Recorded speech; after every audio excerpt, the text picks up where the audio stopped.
Jewish funerals and burial. Based on Jewish laws, traditions and customs, a Jewish funeral usually takes place within one day following the date of death, and these are solemn and reflective services, followed by a gathering at the mourner's home, which marks the beginning of Shiva. The first 7 days following the funeral is known as Shiva, and the mourners generally stay at home and receive guests to help them pray and reflect upon their loss. Judaism allows for a deep mourning period during which celebration of life and beautification of yourself and your surroundings are considered distractions from the religious healing process. The funeral is a private time for the family, and the religion provides that there is no public viewing of the body. The traditions, rituals and customs for Jewish burials provide that the body is buried in a plain and unordained wooden casket. According to Jewish law, the body is washed and not embalmed. The casket is usually closed, and the funeral service conducted by a rabbi is usually short, reflective and solemn. The eulogy is delivered, and family members and close friends often read psalms, prayers, and share stories in their own way. Jewish funeral services can take place at the synagogue, funeral home or gravesite at the cemetery. Traditions and customs for Jewish funeral services. The traditional Jewish burial and funeral are prevalent among the Orthodox and conservative sects, with modifications under Reform Judaism and Reconstructionists.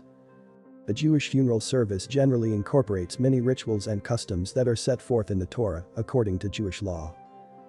Depending on the level of observance of the deceased individual, the mourning family, and/or the person presiding over the funeral, e.g., rabbi, cantor, family member or funeral director, along with local customs, varying levels of traditions may be followed during a funeral service. However, there are certain rituals that will be conducted at each Jewish funeral. Attending a Jewish funeral. Family and mourners. The mourners congregate. It is common for the mourners and the immediate family gather in a private separate room before the funeral service. In general, the mourners do not engage with or greet the comforters and supporters prior to the burial. The guests are ushered to a chapel where the funeral service will take place awaiting the mourning family's entrance. Jewish funeral service. Family, friends and community. Entering the chapel.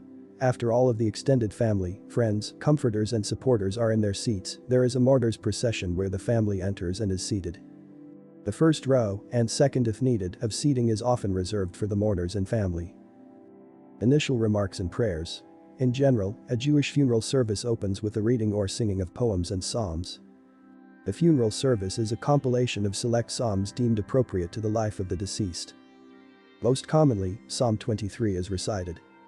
The silent prayer usually is next with the eulogy to follow. The eulogy. A eulogy is most often delivered by the individual presiding over the memorial service.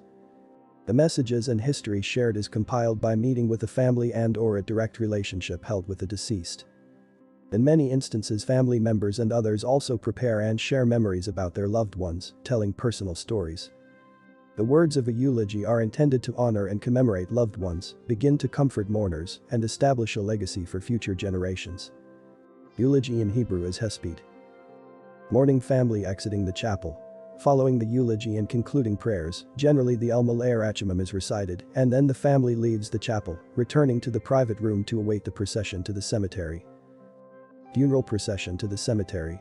Within Judaism, it is a good deed, mitzvah, to attend a funeral service and burial at the cemetery. At the conclusion of the funeral service, the funeral director typically makes an announcement regarding the location of the burial and Shiva to follow.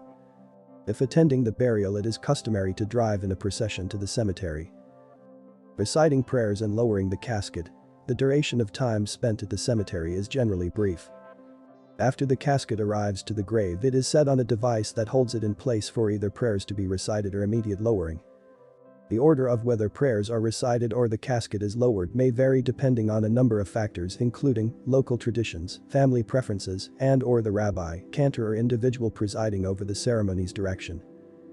Graveside ceremony and prayers. At the cemetery service, there are often poems and prayers read that relate to love, family and life. The mourner's Kaddish. Traditionally, the mourner's Kaddish is a prayer that praises God. Although called the mourner's Kaddish, the emphasis is on life, and death is not referenced in the prayer itself. In general, this prayer is recited at the graveside for the first time by mourners. In addition, depending on level of observance, the mourner's Kaddish is recited each day for 11 months after the burial, and each year on the anniversary of the passing of the deceased, which is called the Yarit. Covering the casket with earth, dirt. The Jewish burial ceremony has many customs, one of which includes the placement of earth on top of the casket after it is lowered into the grave.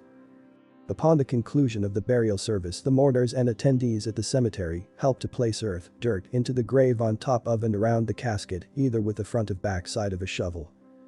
The amount of earth placed on the casket by individuals may vary. Lastly, it is common for the rabbi or officiant to place soil, rock or dirt from Israel on the casket. Grief and bereavement. After a Jewish funeral takes place, the immediate family, i.e., spouse, parents, children and siblings, are considered the mourners. The immediate family begins sitting Shiva. Shiva means 7 and is a 7-day mourning period that is observed. The family remains at home, in a Shiva house, prayers, including the mourner's Kaddish, are recited, and traditional mourning practices, customs and rituals are followed. During the Jewish Shiva, the community, extended family, friends and colleagues visit a Shiva home during designated times to make a Shiva call. This is an appropriate way to pay your respect and support the bereaved.